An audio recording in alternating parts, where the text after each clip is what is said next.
Es un honor y un gusto participar en este curso virtual sobre ética judicial electoral con la exposición de los principios de neutralidad e independencia.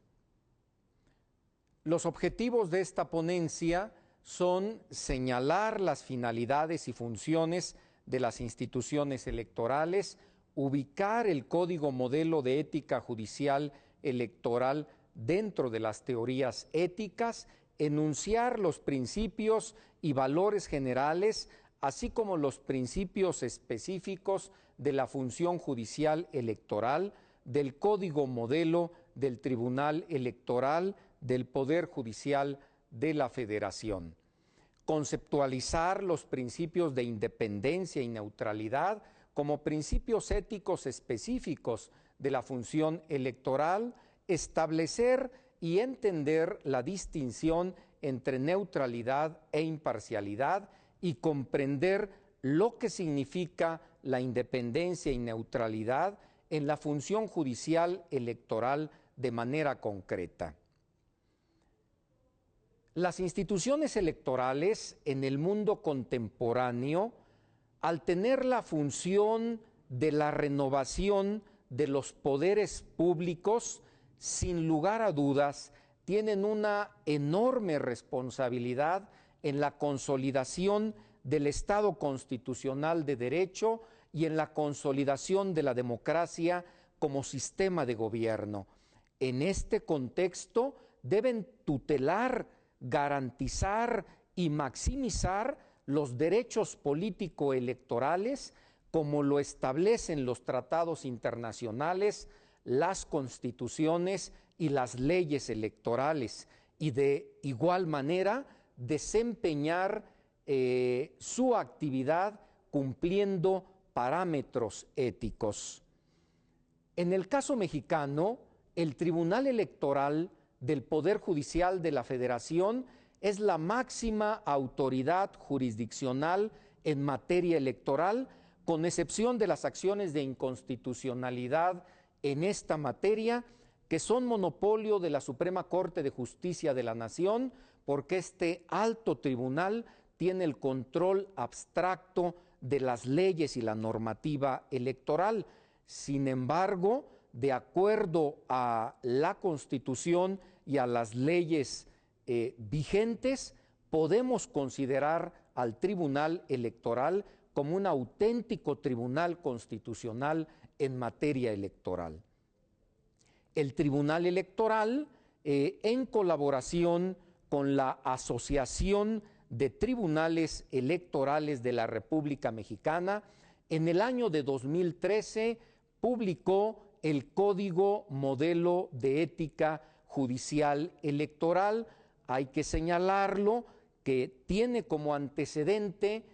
la publicación en el año de 2004 del Código de Ética del Poder Judicial de la Federación, como más adelante vamos a advertirlo. Quisiera ubicar este Código Modelo de Ética dentro de las teorías éticas que nos expone el prestigiado doctor Rodolfo Luis Vigo en su obra Ética y Responsabilidad Judicial. El doctor Vigo nos expresa la existencia de 5 teorías éticas. Tenemos en primer lugar el escepticismo, el irracionalismo o subjetivismo, que establece que el bien lo crea el ser humano, que el bien es relativo, que hay imposibilidad de conocer al bien porque insisto, depende de lo que cada quien opine, de tal suerte que lo que es un bien para una persona no lo será para otra. Por otro lado, tenemos también la teoría del intersubjetivismo ético, en el cual nos explica el doctor Vigo que los actos y los bienes o la bondad y la maldad de los actos humanos dependen de las opiniones mayoritarias. Los bienes de esta manera se construyen por estas mayorías o por estas opiniones mayoritarias. Una subespecie de esta teoría es el juridicismo ético, en el cual los órganos legislativos o los órganos jurisdiccionales establecen auténticos principios ético-legales porque los desarrollan con base en la existencia de principios establecidos en los ordenamientos jurídicos vigentes. Tenemos también la teoría del consecuencialismo ético, en el cual se establece que los resultados, las consecuencias de los actos humanos son los que establecen la bondad o maldad de los mismos. Considero que dentro de esta teoría podemos ubicar este postulado importante y famoso del fin justifica los medios, porque bajo este postulado el fin, el resultado final es el que establecerá esta bondad o maldad independientemente de que los medios sean éticos o no éticos. Y finalmente tenemos la teoría del objetivismo ético, que sostiene que el bien tiene una existencia real, una existencia objetiva, y que el ser humano puede conocerlo derivado de la evidencia o también por las inclinaciones de la naturaleza humana. El objetivismo ético se ubica dentro de la filosofía realista clásica y establece en resumen esta existencia objetiva del bien y no acepta disposiciones subjetivas o relativas en cuanto al mismo. Considero que el Código Modelo de Ética Judicial Electoral, sin lugar a dudas, se aparta de las teorías subjetivistas, de las teorías irracionalistas y también del consecuencialismo ético, porque ambas teorías no permiten el establecimiento de principios generales éticos y en consecuencia el Código Modelo se encuentra dentro de las teorías del juridicismo ético y del objetivismo ético que permiten la construcción de principios éticos aplicables al mundo judicial e implícitamente en algunos casos la existencia objetiva de estos bienes o principios. Entremos a una revisión breve y rápida del Código Modelo de Ética Judicial Electoral, que contiene dos grandes apartados. En primer lugar, tenemos el apartado de principios y valores generales, que están derivados del artículo 100 de la Constitución Federal, el cual establece los principios rectores de la carrera judicial, que son los principios de excelencia, independencia, imparcialidad, objetividad y profesionalismo. Estos principios están desarrollados en el Código de Ética del Poder Judicial de la Federación, publicado en el año de 2004, y el Código Modelo retoma estos principios en su contenido como principios y valores generales. Otro gran apartado dentro de este Código Modelo de Ética es el relativo a los principios éticos de la función judicial electoral, los propios de la materia electoral, dentro de los cuales debemos señalar 6 principios. Está el principio del respeto por la Constitución, la ley electoral y el orden jurídico vigente, los principios de neutralidad e independencia que a continuación voy a explicar: el principio de transparencia, el principio de excelencia, los principios de minuciosidad y exhaustividad y el principio de actitud de servicio. Analicemos el principio de neutralidad. En la acepción gramatical, neutralidad significa cualidad o actitud neutral, y neutral significa imparcial, indiferente. Esto es, aquella persona o aquella entidad que no se inclina por ninguna de las partes, de tal suerte que advertimos entre neutralidad e imparcialidad sinonimia gramatical. Sin embargo, debemos en el mundo judicial diferenciar ambos principios. ¿Cómo lo podemos hacer? Entendiendo las dos funciones del juzgador. Por un lado, el juzgador es el director del proceso, es el director de esta substanciación de los expedientes, de la integración de los medios convictivos, de la integración de los procesos. Y por otro lado, tiene la función de decidir la controversia, la función de decir el derecho, la función de resolver efectivamente la litis planteada. Entendiendo estas dos funciones del juzgador, podemos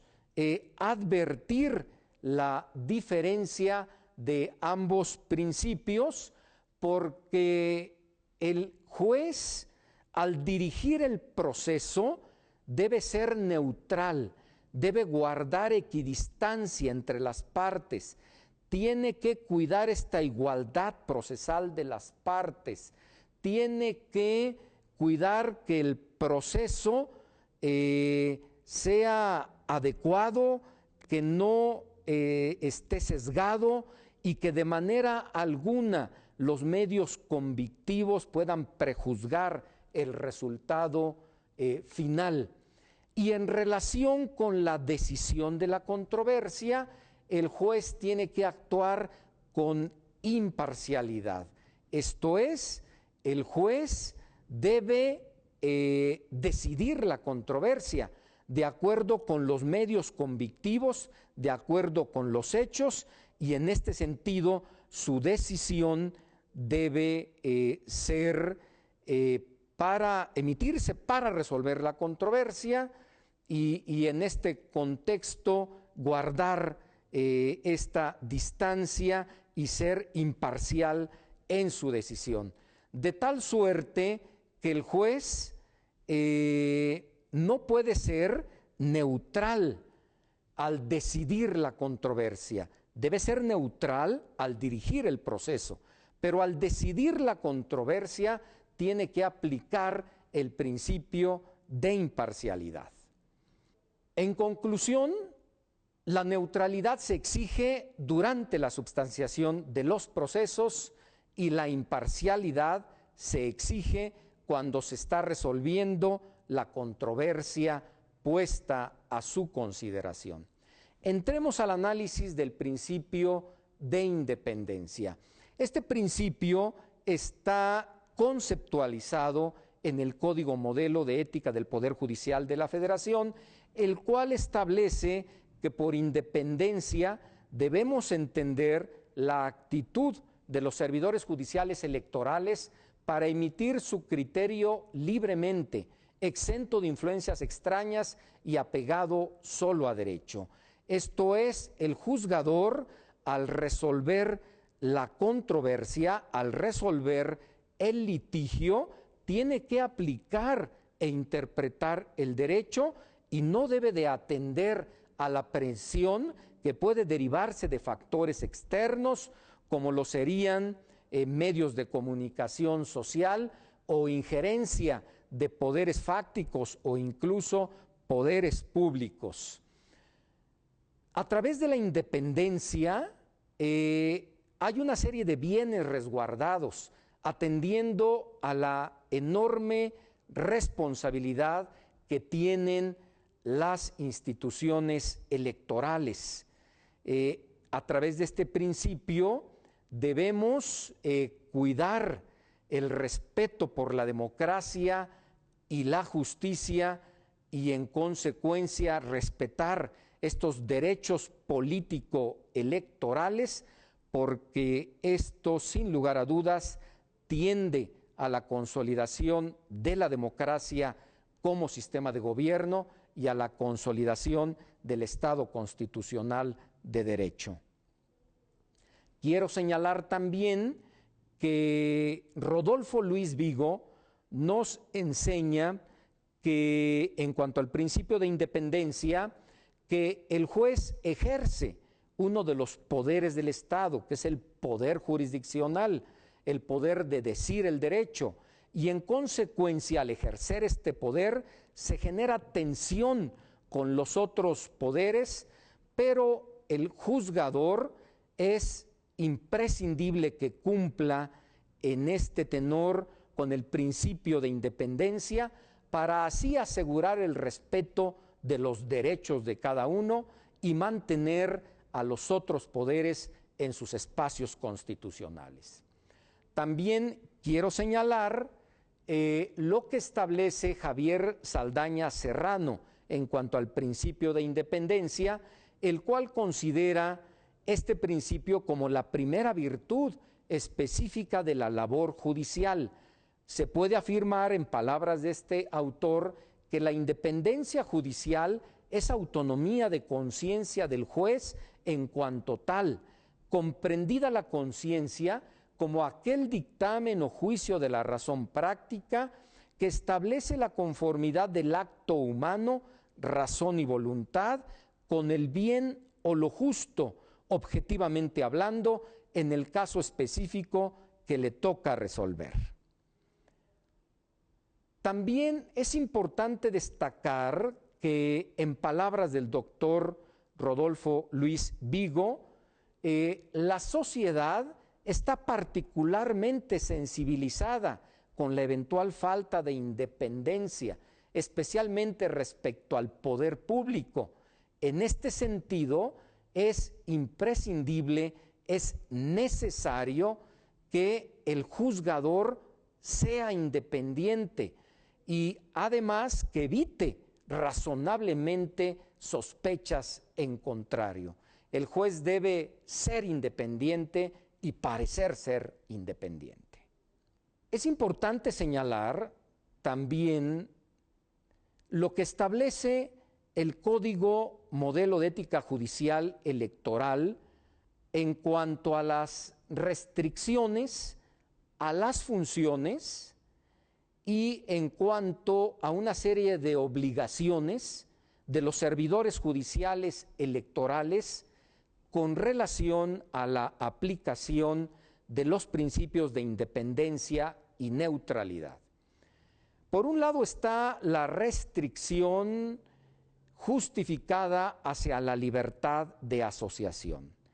Esto es reconocido el derecho de asociación, por supuesto, como todo ciudadano de los servidores judiciales electorales. Sin embargo, este derecho de asociación está limitado a que sea congruente con el ejercicio de las funciones y atribuciones que se tienen como árbitro electoral. En consecuencia, participación, afiliación en asociaciones o partidos políticos sería contraria a los principios señalados. También es importante, y lo señala el Código Modelo, que el servidor judicial electoral evite los conflictos de intereses entre el ámbito privado y familiar con el ámbito público propio del cumplimiento de sus responsabilidades y, sin lugar a dudas, que evite conflictos de intereses al ejercer esta función jurisdiccional que conlleven la afectación del interés superior de la ciudadanía. Otra restricción que prevé el Código Modelo es la relativa a la libertad de expresión, porque el servidor judicial electoral de manera alguna puede expresar filias o fobias relativas a partidos políticos o a candidatos, y de la misma manera portar signos o símbolos que denoten esta simpatía, afinidad o antagonismo a candidatos y a partidos políticos. Establece finalmente el Código Modelo de Ética también esta necesidad de que los servidores judiciales electorales cuiden la imagen y el prestigio de las instituciones electorales, porque bien lo sabemos, la confianza de los actores políticos, la confianza de la ciudadanía descansa en el cumplimiento irrestricto del marco legal y también en esta exigencia del desempeño de parámetros éticos. Finalmente, deseo terminar esta exposición sobre estos principios con lo que señala la doctora María del Carmen Platas Pacheco.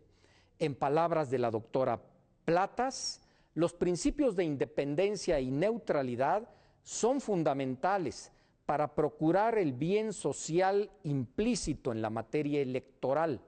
En esta rama del derecho existe el deber ético de ajustar el comportamiento del funcionario electoral de tal suerte que no exista la menor duda en cuanto a la intención de resolver el caso y atender a las partes en conflicto con total independencia. Es decir, el deber de atender a las partes en conflicto sin la intervención o influencia de cualquier factor y con plena neutralidad de criterio y motivación, a fin de que prevalezca el derecho como expresión acabada de la justicia. Muchas gracias.